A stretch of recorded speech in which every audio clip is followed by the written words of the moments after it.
BA first year के लिए अशोक का धम्म क्या है और इसका क्या स्वरूप था, इस प्रकार के प्रश्न के उत्तर के लिए बोल रहा हूँ। प्रख्यात इतिहासकार H.G. वेल्स ने विश्व के प्रमुख सम्राटों की सूची में सम्राट अशोक को बड़ा ही महत्वपूर्ण स्थान दिया है और सर्वश्रेष्ठ कहा है। निश्चय ही इस श्रेष्ठता के पीछे सम्राट अशोक के क्षेत्रीय विस्तार का आधार नहीं था, बल्कि अशोक ने अपनी प्रजा के नैतिक उत्थान के लिए जो कार्य किए थे वह अधिक महत्वपूर्ण है। सम्राट अशोक ने जो धम्म का प्रयोग किया था वह प्राकृत भाषा का शब्द है और यह समझा जाता है कि धर्म का जो अर्थ है वह प्राकृत में धम्म शब्द से व्यक्त होता है। धम्म प्रारंभ होने के पीछे बड़ा कारण कलिंग विजय है। सम्राट अशोक ने अपने शासन के 8वें वर्ष में कलिंग पर आक्रमण किया था और इस आक्रमण में 1.5 लाख से अधिक लोग घायल हुए और उससे कई गुना अधिक गायब हो गए थे और 1 लाख व्यक्ति युद्ध भूमि में मारे गए थे। तो इस खींचतान ने जो कलिंग राज्य को जीतने में हुई अशोक के मन को परेशान कर दिया और प्रायश्चित से भर गया और इसके उपरांत धम्म विजय को अपनाया, जो 2 आदेश जारी किए गए। धौली पुरी जिला में तथा जौगढ़ गंजाम जिला में शिलालेखों पर अंकित है।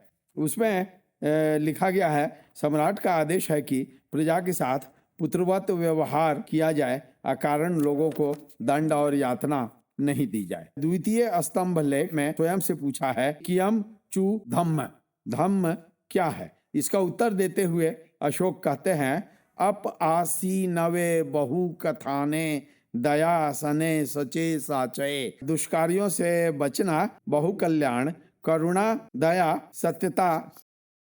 अशोक के धम्म के 2 पहलू हैं। प्रथम के अंतर्गत वेद निर्देश हैं जिनका पालन किया जाना चाहिए, व्यवहारिक रूप, और दूसरा पहलू वेद निर्देश हैं जिनका परित्याग किया जाना चाहिए।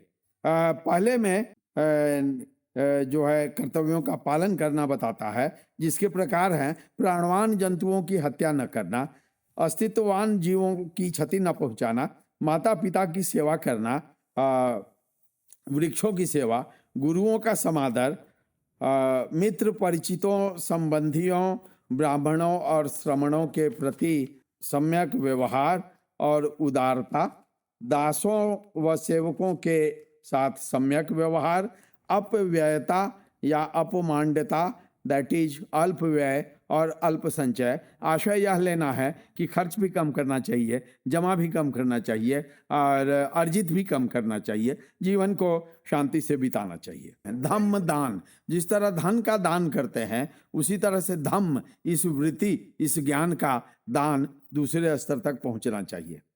अगला पॉइंट है धम्म विजय। 13वें शिलालेख में अशोक ने धम्म विजय करने का आह्वान किया है और वह पड़ोसी राज्यों में भी इसका विस्तार करता है।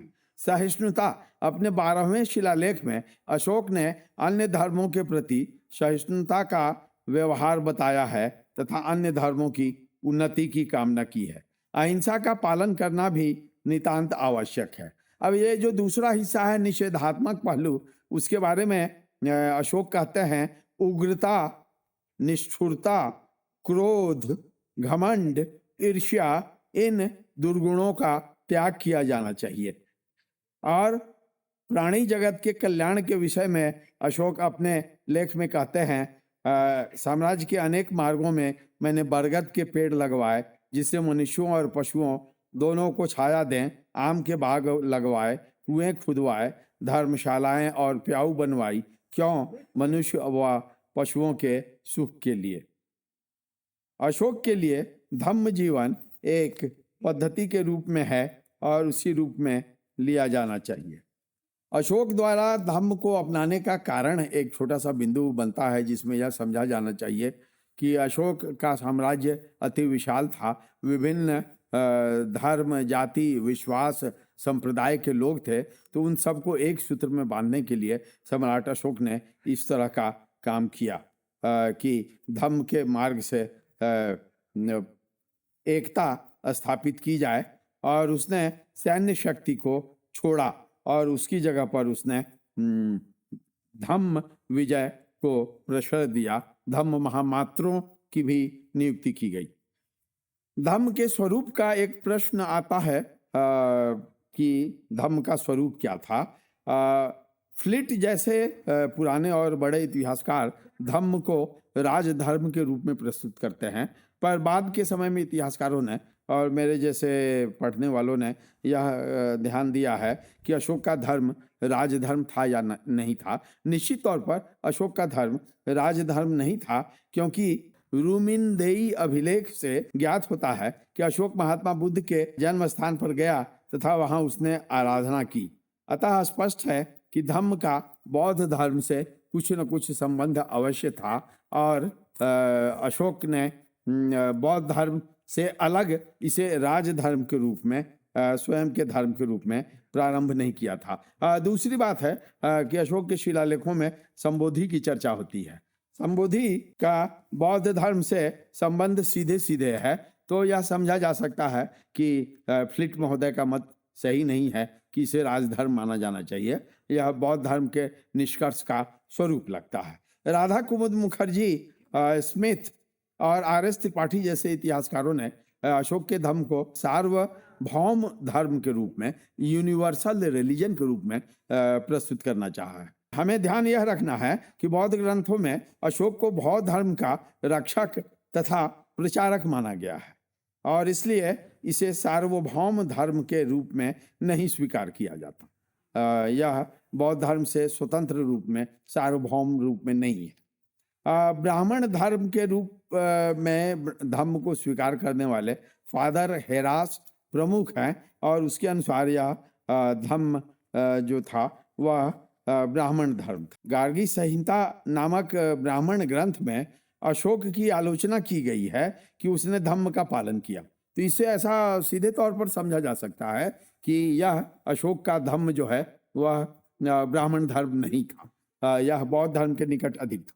बाद में भंडारकर, सेनार्ट जैसे इतिहासकारों ने उपासक बौद्ध धर्म के रूप में धम्म को समझना समझाना चाहा है, लेकिन इसमें भी एक बाधा है कि अशोक ने अपने धम्म में स्वर्ग का उल्लेख किया है। निर्वाण की जगह स्वर्ग का उल्लेख करने से पता चलता है कि यह पूरी तरह से बौद्ध धर्म से प्रभावित नहीं था और उसका उपासक स्वरूप नहीं था। साथ ही धम्म के अभिलेखों में कहीं भी 4 आर्य सत्य अष्टांगिक मार्ग का भी उल्लेख नहीं किया गया है, इसलिए इसे हम धम्म के रूप में नहीं ले सकते। आखिरी तौर पर यह कहना चाहता हूँ कि छोटे परिश्रम से आपके सामने अशोक के धम्म पर एक संरचना उपलब्ध है। मैं आशा करता हूँ कि आप इससे अधिक बड़ी सामग्री का प्रयोग करेंगे और अच्छे से उत्तर तैयार करके परीक्षा में लिखेंगे और अधिक से अधिक अंक प्राप्त करेंगे। मैं अपने सारे छात्र और छात्राओं को याद दिलाना चाहता हूँ कि अंक इस पर नहीं मिलता कि आप कितना जानते हैं, अंक इस पर भी नहीं मिलता कि आप कितना समझते हैं, आपकी जिज्ञासाएं कितनी हैं। अंक इस पर मिलता है कि कॉपी में आपने क्या लिखा है। अगर थोड़ा कम समझ के भी, लेकिन अगर अच्छी बातें लिख दी हैं, आपके उत्तर की संरचना अधिक अच्छी है, तो निश्चित रूप से आपको अधिक अंक प्राप्त होगा और मेरा और मेरे महाविद्यालय का परिश्रम सार्थक होगा।